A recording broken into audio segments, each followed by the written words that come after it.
Olá, minha gente, tudo bom? Essa aulinha de sábado, certo? Marota. Então, a gente vai fazer uma aula, assim, mais curta e com os temas que fazem parte, obviamente, do nosso cronograma. E a gente vai fazer esse... vou tentar fazer em 20 minutos, tá? Não mais do que isso. Então, olha só, a gente está estudando, a gente começou a estudar, né, a história, a gente está numa parte bem conceitual da história. A gente entendeu assim, qual é o objetivo da história, o que são fontes históricas, o que são, o que foram as escolas históricas, porque a história como essa construção do passado a partir do presente, ela depende da perspectiva de análise. A gente viu isso.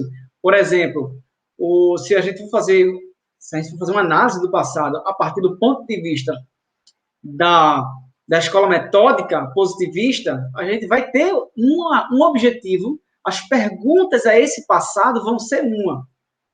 Né? Se a gente for fazer uma análise histórica a partir do ponto de vista da escola dos análises, a gente vai ver que muda a perspectiva. A pergunta, os objetivos de perguntas e de narrativa histórica, né, de construção da história, vai ser diferente. Então, história ela parte do lugar social, vamos assim dizer, do lugar social. Como assim, professor? O lugar social. O lugar social é o lugar, gente, aonde partem as perguntas do historiador para o passado. E como é que a gente faz isso? A partir das fontes históricas. A gente estudou isso, né? A gente estudou isso, eu passei um textinho para vocês, se não passei, eu vou passar ainda um texto para vocês analisarem dentro do texto, quais fontes históricas eu utilizei para elaborar uma narrativa histórica sobre os trabalhadores da fábrica Société Cotonnière, Belge Brasilienne, lá em Moreno.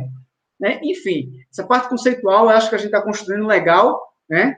A gente está partindo desse... E é importante a gente entender isso, porque é importante a gente entender que história ela não é opinião. História é ciência. A gente não faz 2 mais 2 é igual a 4. Isso é a ciência matemática que faz isso. Mas a gente faz assim, para enxergar, entender e construir o passado, a gente precisa de um método, a gente precisa de fonte histórica, a gente precisa de documento histórico, a gente precisa de provas, porque a história, ela, lembra, né, aquela comparação que eu fiz, ela precisa de provas, é como um investigador da polícia, né? Então, para resolver um crime, um delito, ou qualquer outra demanda, ele vai ter que investigar, e ele diz assim, na minha opinião, esse cara cometeu esse crime. Tá certo, juiz? E não, né? Ele vai ter que provar, né? Até onde foi crime, não foi, e para isso ele vai precisar que de prova. A história é a mesma coisa, né? A gente precisa de provas, tá? Mas sempre é, a história ela é feita no presente, olhando pro passado, né? História e eu repito, né? É uma frase de Lilia Schwartz. História não é passado. História ela é presente, presente com um olhar no passado, tá certo? E é isso aí.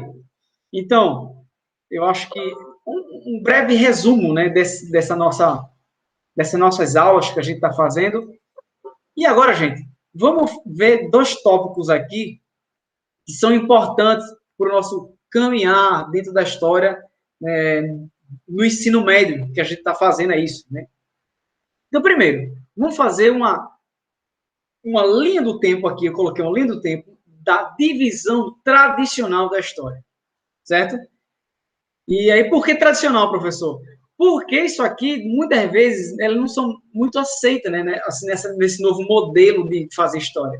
Mas eu acho importante para a gente, para vocês, enquanto alunos, porque a gente fala assim, na Idade Moderna, na Idade Média, como assim? O que é isso? Idade Média, Idade Moderna, né? Então, isso foi aqui um modelo que foi construído no século XIX, enquanto a história estava se afirmando, enquanto ciência, né? Um historiador, que eu não lembro o nome dele agora, ele fez essa contribuição e foi muito importante para a gente organizar o tempo histórico.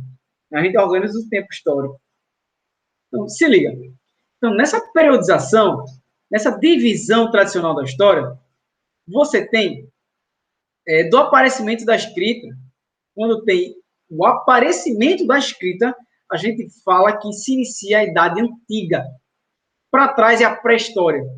Esse é um dos grandes críticas a esse modelo tradicional de divisão da história.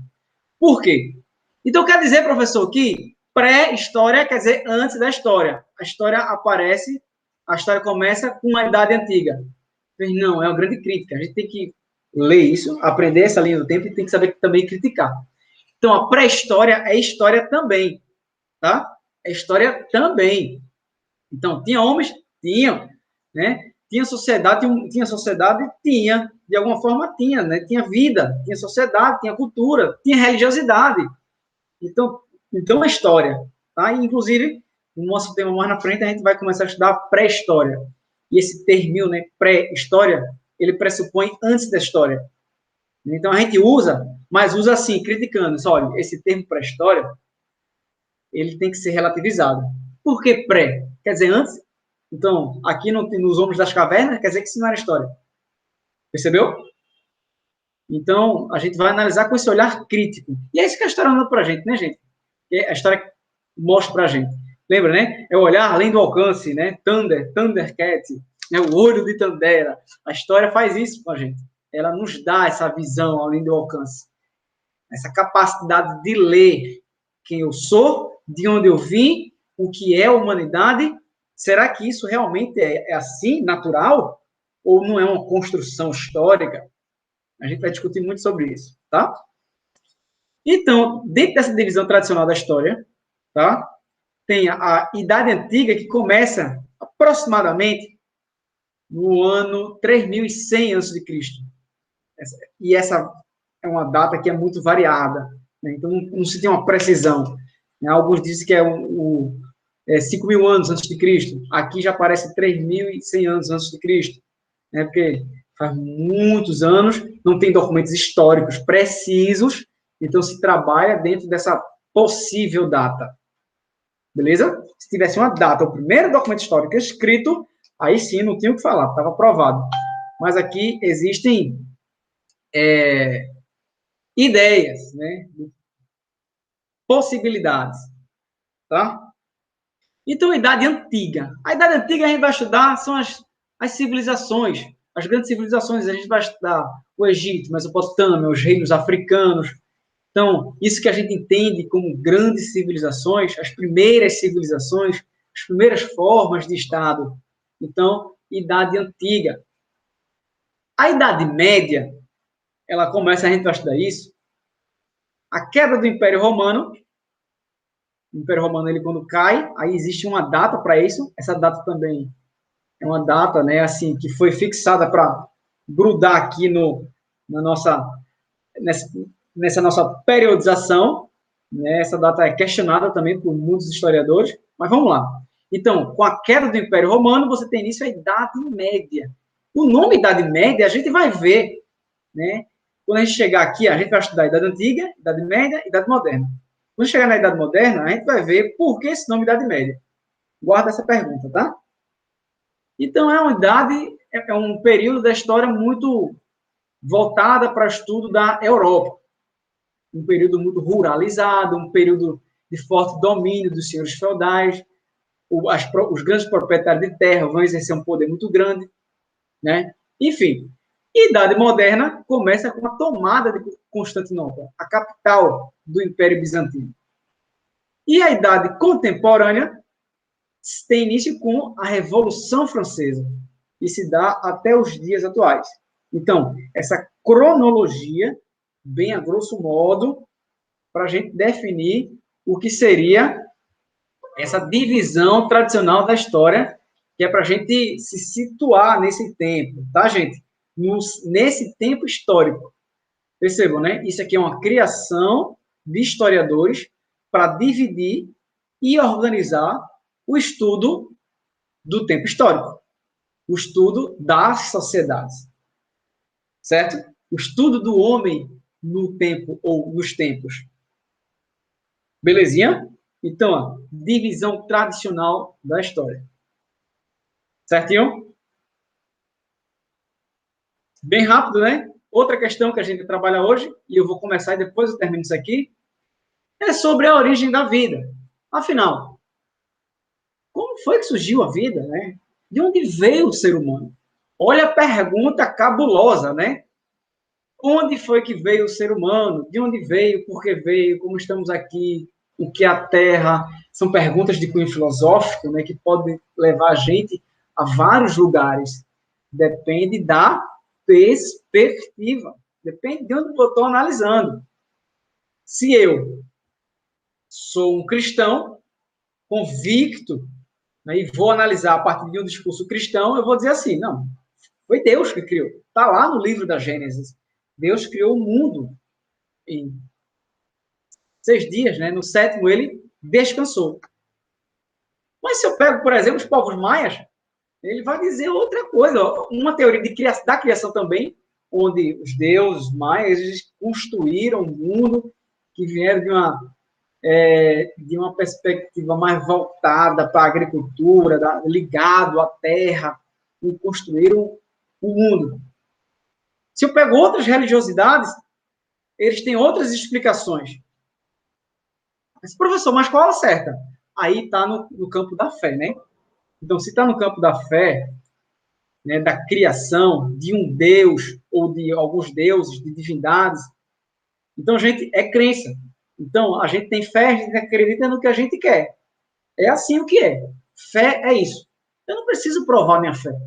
Eu acredito e pronto. Ponto final. O professor de história não pode dizer assim, ah, não, mas Deus não criou o mundo em 7 dias. Olha que bobagem. Não. Nenhum professor de história pode dizer isso. Nenhum cientista pode dizer isso. Porque não faz parte do campo de atuação do cientista. O cientista tem um campo de atuação. E esse campo de atuação dos antropólogos, sociólogos, historiadores, arqueólogos, eles não são baseados na fé. Eles são baseados na ciência. A gente fala o que a gente pode provar. A ciência é isso.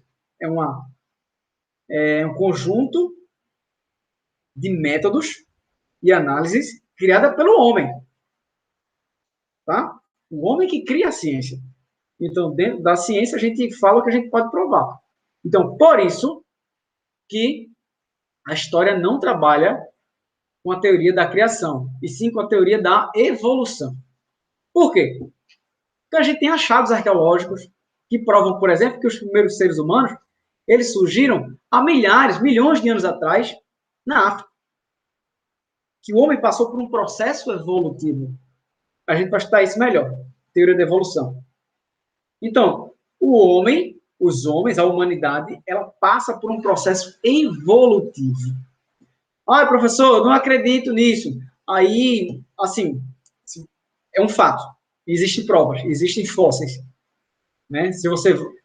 Ah, eu prefiro não acreditar, professor. Está, você prefere não acreditar, mas saiba que isso existem provas, tá? É a mesma coisa que dizer assim, ah, eu não acredito que o céu é azul. Não, ele é azul. Né? Existem provas que o que hoje a gente conhece como Homo sapiens, ele vem a partir de um ancestral em comum. Né? Ele tem um processo evolutivo que pega lá de trás do Ramapteuco, né? Australopithecus, os hominídeos, e passa por um processo, uma cadeia evolutiva que é complexa. O homem não veio do macaco, nunca veio. Isso é uma falácia quando a gente fala teoria da evolução.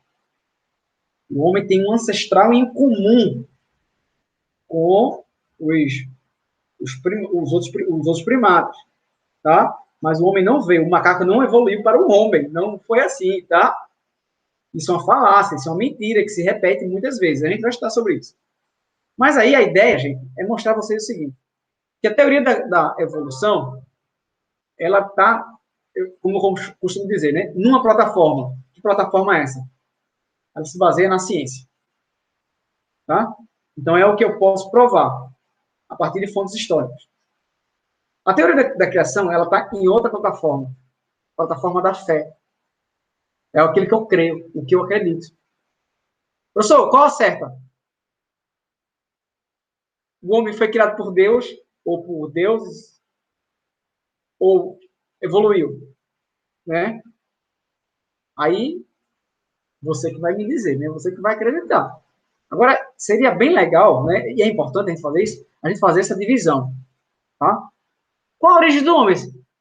Para a teoria da criação, do que eu acredito, é assim, assim, assim, assim, no qual eu tenho fé. Para a teoria da evolução, né? O primeiro a falar isso foi um cara chamado Charles Darwin. E aqui, eu já vou voltar aqui para a charge, né? Então, são três símbolos de divindades, né? O Deus cristão, o Deus, eu acho que é o Deus asteca, o Maia, e aqui Odin, o Deus nórdico. Aí, veio de onde? Do milho? Não, da madeira, não, da lama, do barro, né? Aí, o Deus americano diz assim, bem que eu tentei fazer o homem da lama, mas derreteu na chuva. Ah, aí você teve a ideia de fazer do milho, faz todo sentido. Por isso que tem que ser feita a madeira. Milho, madeira, milho, madeira. Ou seja, são as várias formas, está dizendo aqui, né, as várias interpretações de teoria da criação, né, por várias crenças religiosas. Aí tem a figura aqui, Charles Darwin, cientista, biólogo do século XIX. É ele que inicia, né, a teoria da evolução. Ele fala assim, na verdade, o homem veio de um ancestral comum aos macacos. Possui evidências para comprovar a minha teoria. Né? E a Charles Darwin vai fazer um livro no século XIX, que é a Teoria da Evolução das Espécies, e vai fundamentar, a partir do uso da ciência, de pesquisas científicas, de comprovações documentais, de que existia um processo evolutivo. Beleza? Teoria da evolução e teoria da criação. Vamos saber dividir, tá? Esse ambiente aqui, que é o ambiente da sala de aula, ele é plural, ele é democrático, mas a gente tem que ler. Lembra-se, né? O que é a história? É a espada de Lion, né? Thundercat, e a visão além do alcance. A gente tem que aprender a ler as coisas do mundo. É para isso que serve a história. E a gente está lendo aqui o que é a teoria da criação e o que é a teoria da evolução. Certo, meu povo? Tranquilo? E olhem, assista essa aula e faça as anotações. Dúvidas? A gente vai abrir para dúvida na aula síncrona, durante as semanas que a gente vai marcar, tá? Que a gente vai ter. Certinho? Um forte abraço, um cheiro, bom sábado, bom domingo, né? Não sei qual dia você está ouvindo aí, espero que você esteja ouvindo no sábado. E é isso.